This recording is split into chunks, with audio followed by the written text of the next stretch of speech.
welcome to another episode of the Solo Grognard. My name is Eric. So today I'm going to talk a little about this game, Clash of Giants 2, First Keepers, and Galicia. I really don't know if I'm pronouncing those right, but it's good enough as far as I'm concerned. And this is a cool game made by GMT Games. It is unfortunately now out of print. It is part of the Clash of Giants series. There are a number of games in this series. The first one, actually I don't remember what the first one was, but it contained two battles from the First World War. This one also, two battles from the First World War. First Keepers refers to an early battle in the early part of World War I, 1914, and it is sort of has a lot to do with the German dash to the Channel early on in the campaign, as the Germans and the Allies, most especially the BEF, were trying to outflank each other on the north. And also Galicia, which is an early initial campaign between Russia and the Austro-Hungarian Empire. There's also a third, just as an aside, there's also a third edition of Clash of Giants, but it is actually not covering the First World War battles. It's sort of taken a bit of a different tack, and it's moved towards the American Civil War, and it's got a couple American Civil War battles. I believe that one is currently in print as of right now, which is 2017. So I'm going to give you a quick view of this. GMT Games, this is another nice bit of artwork from Roger McGowan. I really do like the artwork he provides. I think he is just about the most talented graphic artist when it comes to the wargame industry that there is. And this is made by a very talented, personal favorite designer when it comes to World War I stuff, and that's Ted Racier. Back of the box, fairly standard GMT type layout. Description of the game, review of the map, some counter highlights, and also a little scale there to show you how simple or complex it is and how solitaire friendly it is. In this case, it's low complexity, high solitaire compatibility, and I would agree with both actually. So let's have a look inside here. So what I like about GMT Games is there's always a certain amount of variability in terms of the quality of components, but there's never surprises, at least so far. Not in a bad way. There have been a couple surprises in a very good way. I have been surprised by the quality of components, the sheer awesomeness of the quality of components in some of their more recent games, but they have never disappointed. Myself anyways. Very consistent. So, battle book, rulebook. So the rulebook is fairly standard, sort of quite thin, actually really thin. This puppy's only 8 pages long, including the cover sheet and introductions and all that, so it's actually really quite a lightweight when it comes to wargame rules. Having played the game a couple times, I think it is a really nice, simple, sleek system. Gets the point across. It's really very intuitive, and yet there's enough chrome and enough interesting things going on in there to make it a little different than some other games. There's the rule book, battle book. So this gives you a little bit of additional information about the campaigns, as well as more game-specific rules for each of the battles that are included. The Galicia campaign, 1914, so it has some game-specific rules for that. And Earth's Deepers campaign 1914, so it has its own specific rules as well, including the obvious being the victory conditions for each of them and the game setups for each of them as well, which will obviously be different from each other. There's a few other differences between them as well, reinforcements, replacements, supply, and that sort of thing. There's some tables and charts on the back.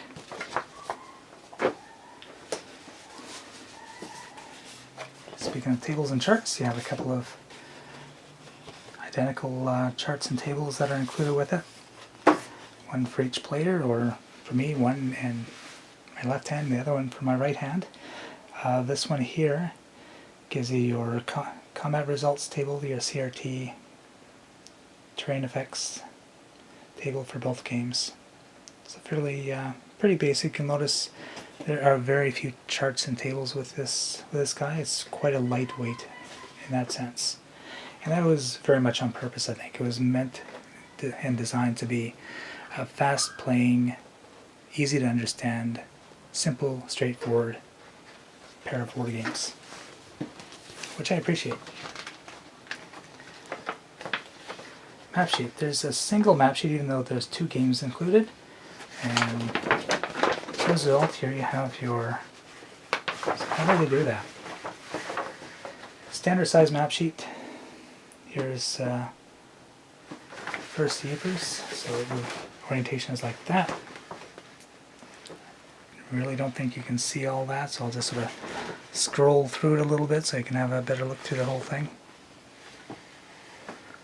So it covers Belgium, Northern France, that sort of thing.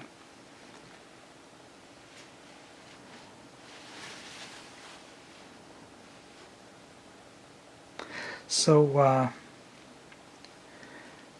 and of course it's centered in on Apers itself right there. So that's what it looks like. This particular game is sort of interesting in the sense that it is very much a growing crescendo over the course of the game. You start out the game with relatively few units on both sides, between the Allies and the Germans. Germans start from here. They slowly start to try and move westward, try and outflank the Allies. Allies start here, very few units. Then as the game progresses, you get more and more and more and more units until there's quite a few units, and you can almost start to have a complete line. But within the context of this game, I've never really quite ended up like that, because this very much represents a period of the war which was very mobile. So there's always a lot of movement, in spite of what you might think with a World War I type game. Lots of movement, very fluid. There's a lot of maneuvering involved as well. So it's actually quite interesting to play out. One of the interesting things with this game that makes it really solitaire friendly is the fact that all the units are color-coded for different formations. So for, just as an example, on the German side here, you have 4 armies that are represented. You have the units representing divisions.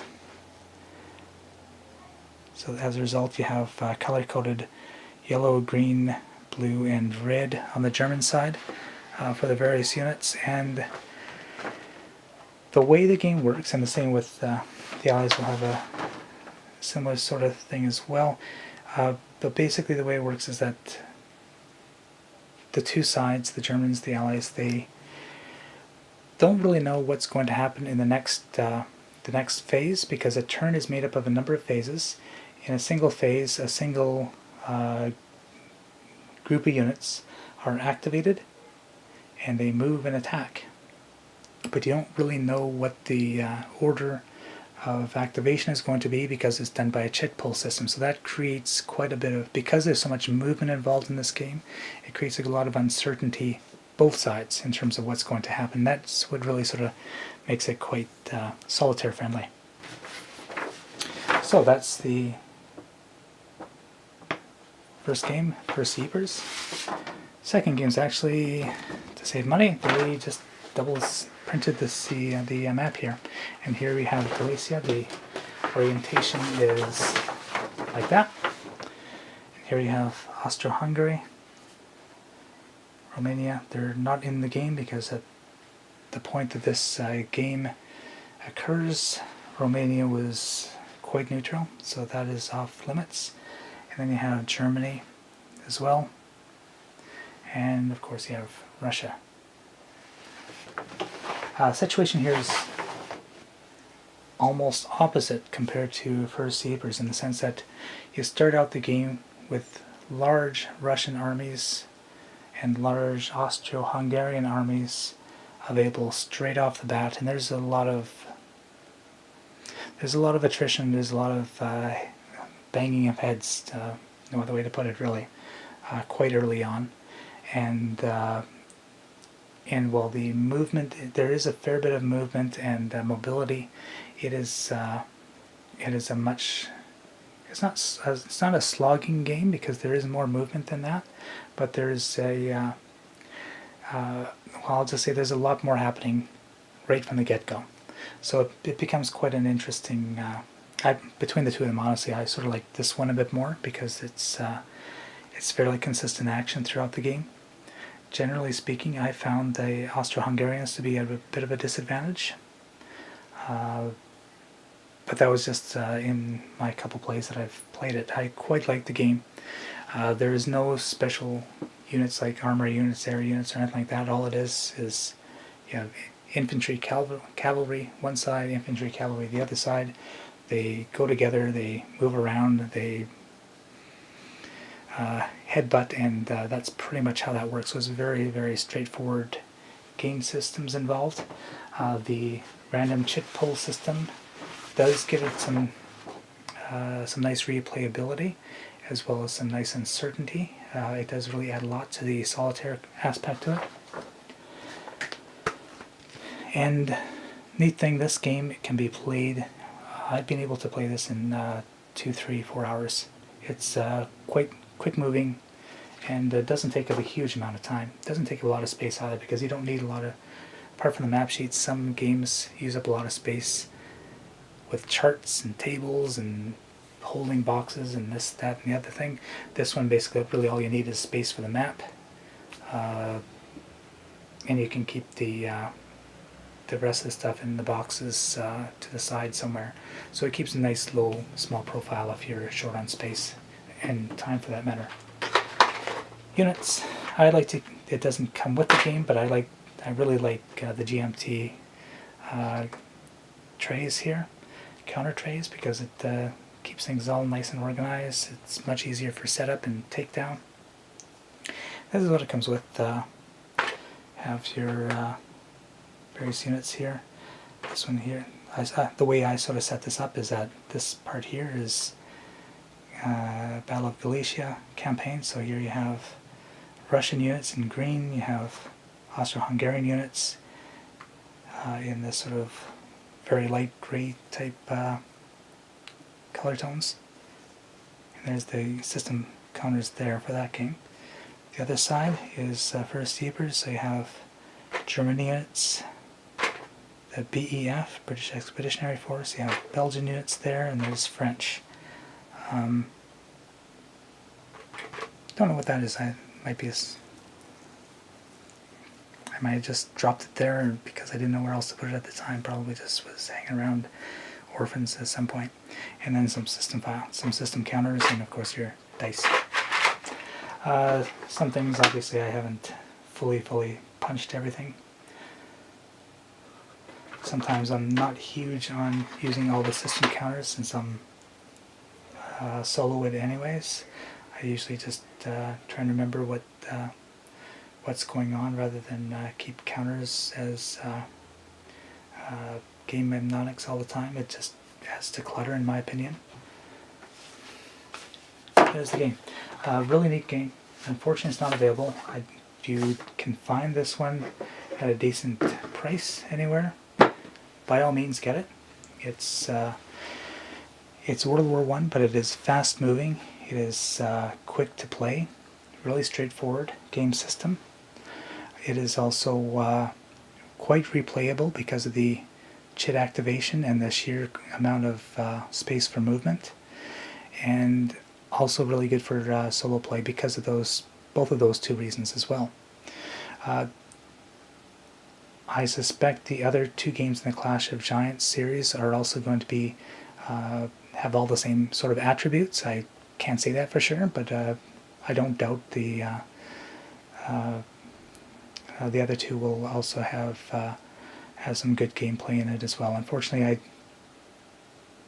don't have enough money to buy Clash of Giants 1. It is selling for much too much for my budget to afford right now. And at the same time, the new one that's currently out, well, to be honest, I don't have enough interest in the American Civil War to warrant adding another game to my collection for that.